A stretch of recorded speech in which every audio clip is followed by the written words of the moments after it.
It was supposed to be a simple Friday lunch. My mother-in-law and I had planned to try a new Italian restaurant that just opened downtown.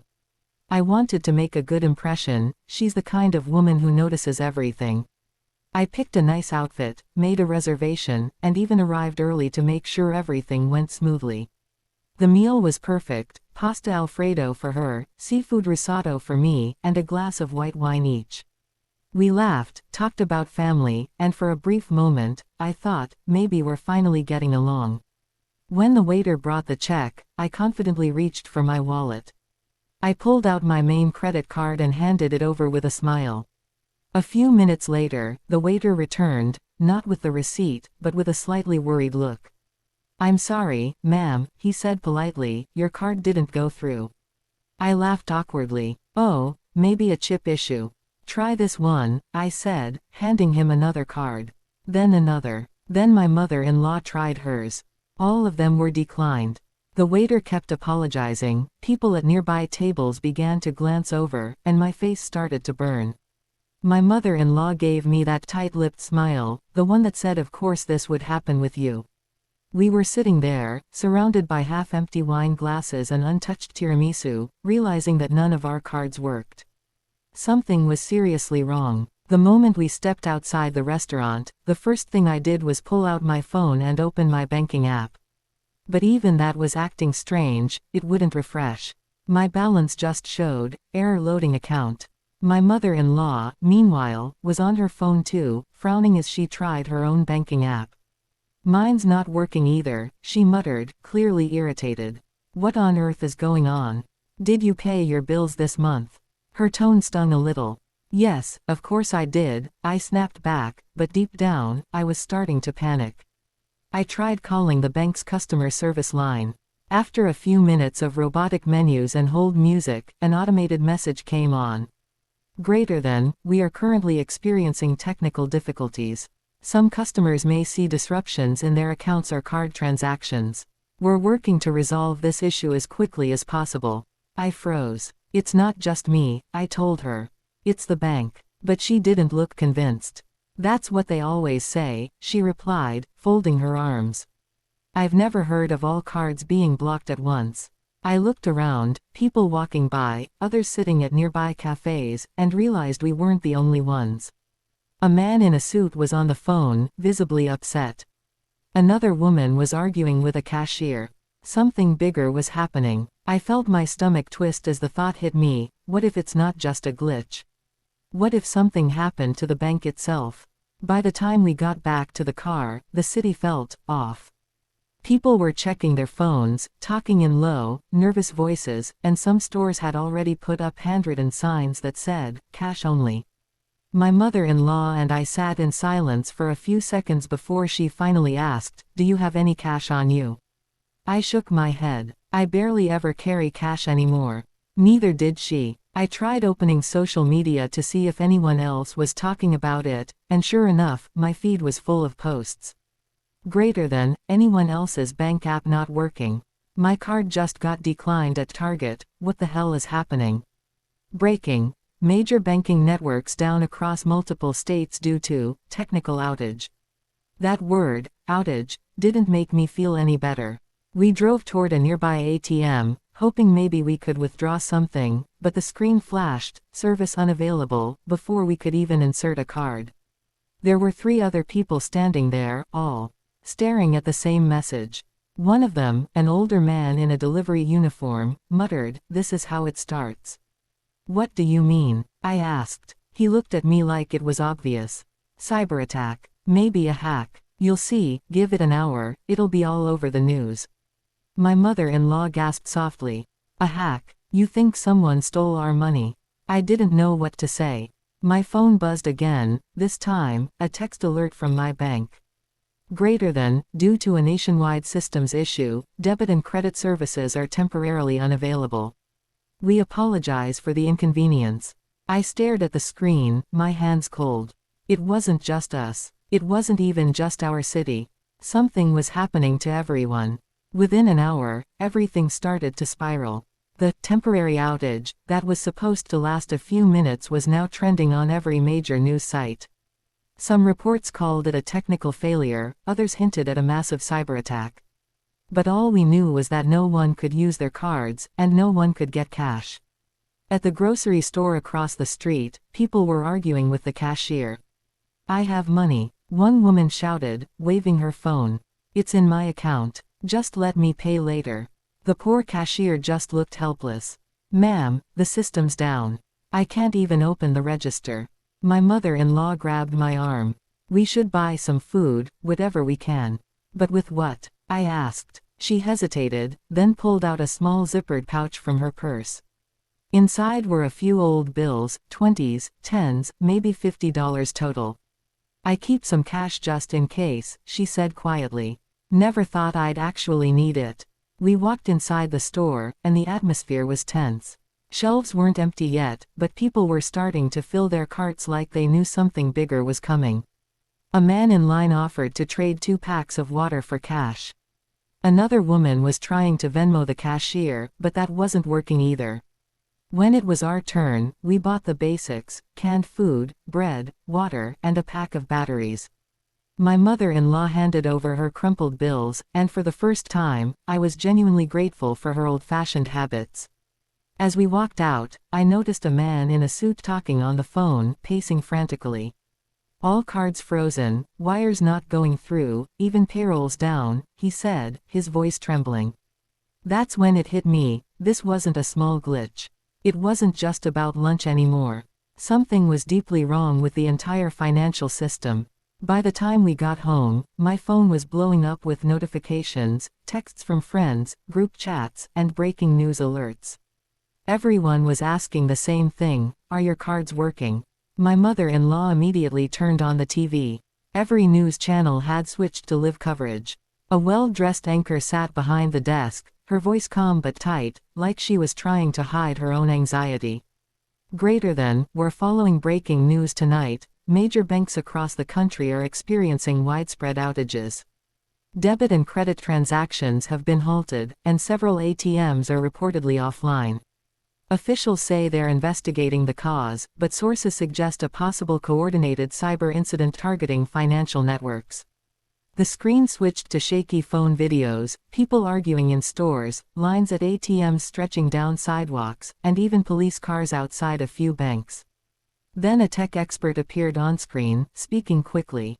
It appears to be a synchronized disruption across multiple payment processors. We don't yet know if it's domestic or foreign in origin, but the impact is unprecedented. It's not just one bank, it's the entire system. My mother-in-law crossed herself, whispering, "God help us." I sat on the couch, numb, scrolling through my phone. Every bank app I opened showed the same thing: service temporarily unavailable. Even digital wallets like Apple Pay and PayPal were down. Then came the part that made my stomach twist: the anchor's voice wavered slightly as she read the next update.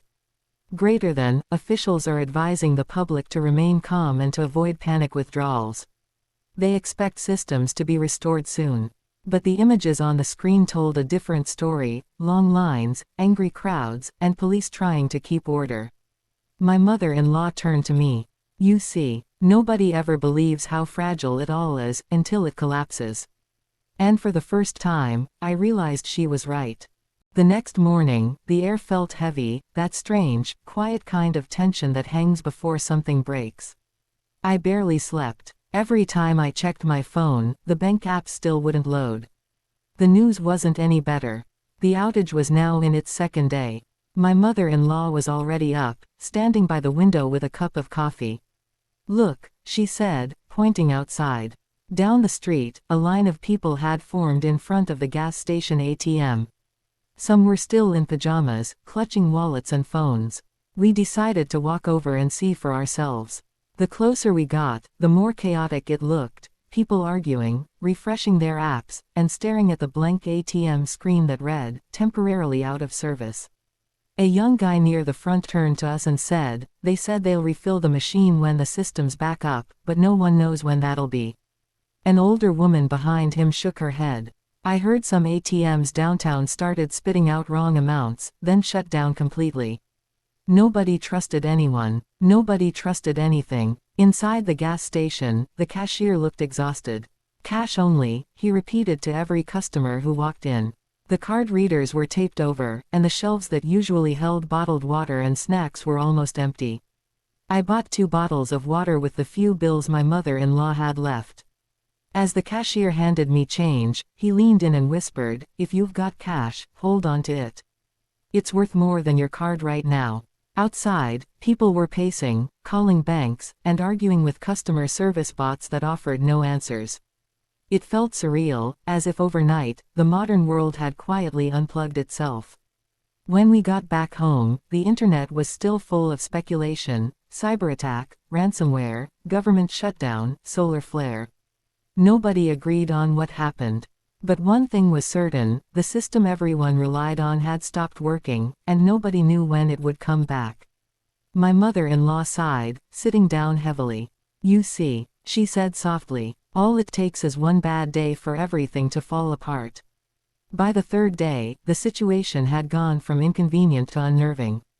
Stores were running out of supplies, and the few places still open were only accepting cash. But since almost no one had any, bartering started, people trading gas for groceries, medicine for bottled water. It felt like something out of a disaster movie, except it was real. I turned on the TV that morning, but instead of the usual anchors, there was a plain blue emergency broadcast screen. A calm voice announced, "Greater than, we are aware of ongoing disruptions affecting national banking and payment systems. Please remain calm. Essential services are being restored." Then silence. No updates. No faces. Just static after the message faded. My phone signal flickered on and off. Even messaging apps were unstable. The online chatter was full of wild theories: hackers from another country, government cover-ups, or even insiders sabotaging the networks. Nobody could prove anything. By noon, the power flickered once, then again. My mother-in-law looked up sharply. "That's not good." "Maybe it's just the grid," I said, but I didn't believe my own words. The power returned, for now. But something about the hum of the refrigerator and the faint buzz of the lights felt fragile, like it could all vanish any second. Then came the next shock: the gas stations stopped accepting even cash. Their digital pumps were connected to the same networks that had failed. Cars lined up anyway, hoping someone would make an exception. When I scrolled through my local community page, I saw posts like, "Greater than, elderly couple stranded, no cash, no fuel. Pharmacy refusing cards, can't get insulin.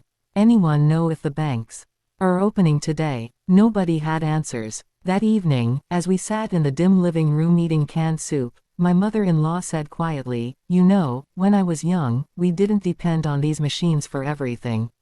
Now, you can't even buy food without one." I didn't reply. I just stared at my darkened phone screen, waiting for a notification, a sign, something, that the system was coming back. But it stayed silent. The 4th day started with rumors, people saying some banks were reopening for manual withdrawals. My mother-in-law insisted we check. "We need real money," she said, already grabbing her purse. When we reached our local branch, the parking lot was overflowing. Dozens of people stood in line outside the locked glass doors. Some were holding checkbooks, others just waving their IDs, desperate to be let in. A small printed sign was taped to the door. "Greater than, system outage. Limited service. Cash withdrawals unavailable." Inside, we could see the tellers pacing, phones glued to their ears, trying to calm people down. Outside, the crowd was growing restless. "Let us withdraw something," a man shouted. "We have kids to feed." Another woman near the front banged on the glass. "I've got money in my account, you can see it. Just give it to me." A security guard stepped forward, trying to keep everyone back. His voice shook slightly as he said, "There's nothing we can do until the central system is restored." My mother-in-law and I stood silently, watching as the frustration around us started to boil. Someone threw a plastic bottle at the door. Another man cursed and stormed off, muttering about going to the main branch downtown. We left too, the air thick with tension. As we drove past other banks, it was the same scene everywhere: lines, closed doors, people crying or yelling on their phones. By afternoon, the news confirmed what we already feared: several major banks had shut their doors nationwide for security reasons. Officials claimed customer funds were safe, but the word meant nothing anymore. That night, social media filled with footage of protests outside bank headquarters, people demanding answers, waving signs, chanting. And while I sat watching it unfold, a thought crept in that I couldn't shake. Maybe this wasn't going to be fixed. Maybe this was the new normal. My mother-in-law sat beside me, clutching her rosary, whispering, "I told you, everything built on numbers can vanish in a second." I didn't argue, because now, I was starting to believe her. By the fifth day, the city had changed. You could feel it, that quiet edge of fear that turns into something darker. People weren't just worried anymore, they were angry, desperate, tired. Supermarkets had hired extra guards. Lines formed outside before dawn, and everything was cash only. Inside, shelves were stripped bare, no rice, no milk, no batteries. You could still find luxury items like fancy cheese or imported coffee, but nobody cared about those anymore. My mother-in-law and I walked past a small convenience store where a handwritten sign said, "Greater than, we accept trades, food for supplies." People were really doing it, swapping canned beans for soap, cigarettes for water. It didn't feel like 2025 anymore. It felt like we had fallen decades back in time overnight. At the park, I overheard a group of young men talking. "They say it's not a glitch," one whispered. "The government froze everything to stop the crash. They're hiding how bad it really is." Another replied, "Doesn't matter. Once people can't buy food, it's over." My phone battery was nearly dead, and I couldn't charge it. The power had started flickering again across the neighborhood. The Wi-Fi was unstable, and even text messages took minutes to send. That afternoon, I tried calling my employer. Payroll had been delayed since the outage began, and no one knew when salaries would come through. The HR manager just said, "We're trying." The banks are completely unresponsive. My mother-in-law stared at the kitchen table, where the last few bills of cash lay folded neatly beside a candle and a half-eaten loaf of bread. "We should ration," she said. "Make it last a few more days." When night came, we sat in silence, listening to the distant sounds of shouting from the street, arguments, car alarms, someone banging on a metal gate. The city that once sparkled with lights now glowed in patches, like a dying fire. I looked at her and whispered, "Do you think this will end soon?" She didn't answer right away. Then, softly, "Things like this, they don't just end. They change everything." And somehow, I knew she was right again. On the morning of the sixth day, I woke up to a strange sound, my phone buzzing nonstop. For a split second, I didn't recognize it. Then I saw the screen light up, bank notification received. Heart racing, I opened the app. This time, it didn't show an error message. It actually loaded. My balance appeared, the same as before the crash. Beneath it, a banner flashed.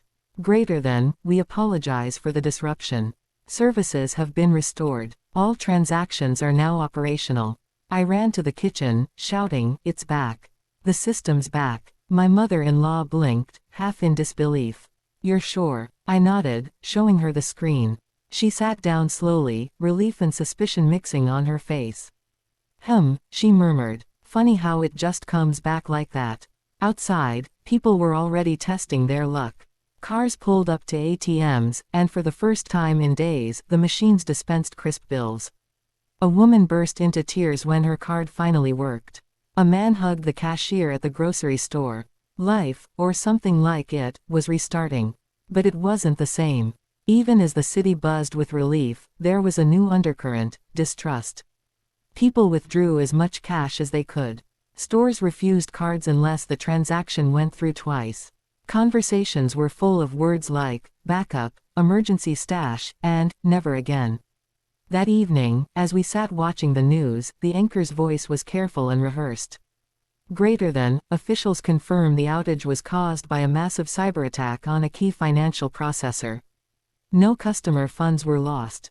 No names. No culprits. No details. Just the same polished calm that now sounded hollow." I turned to my mother-in-law. "Guess it's over." She gave a faint smile. "No, dear, it's paused." Her words lingered in the air long after the TV went silent. And as I scrolled through my phone, past the relief, the outrage, the memes, one thought refused to leave my mind. We built everything on invisible numbers and endless trust. And for 6 days, we learned what happens when both disappear.